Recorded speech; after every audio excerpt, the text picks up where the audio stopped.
আসসালামু আলাইকুম। আপনারা সবাই কেমন আছেন? আশা করছি আপনারা সবাই অনেক ভালো আছেন। এই যে বন্ধুরা, আপনারা দেখতে পাচ্ছেন আমরা কিভাবে বাড়ির আশেপাশে এই লাল শাকগুলো চাষ করে থাকি। আপনারাও চাইলে কিন্তু এই লাল শাকগুলো কিন্তু বাড়ির আশেপাশে চাষ করতে পারেন বন্ধুরা।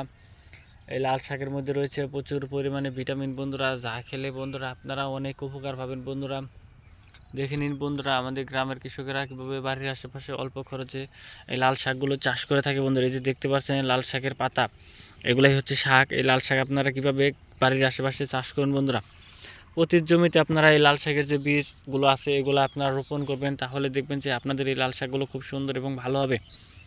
দেখে নিন বন্ধুরা, লাল শাকগুলো আমরা নিজেরাই কিন্তু এই লাল শাকগুলো চাষ করে থাকি।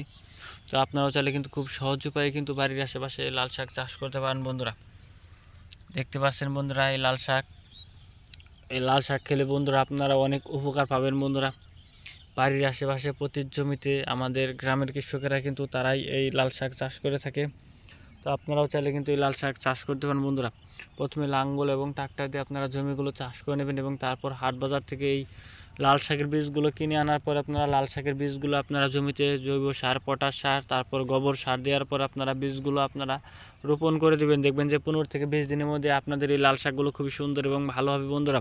এবং সেই লাল শাকগুলো আপনারা রান্না করে বা শাকভাজি করে খেতে পান বন্ধুরা। যদি আমাদের এই ভিডিওটি ভালো লেগে থাকে তাহলে বন্ধুরা অবশ্যই আমাদের এই ভিডিওতে একটি লাইক করুন এবং কমেন্টে আপনাদের মতামত জানাবেন। ধন্যবাদ আপনাদের সবাইকে। আসসালামু আলাইকুম।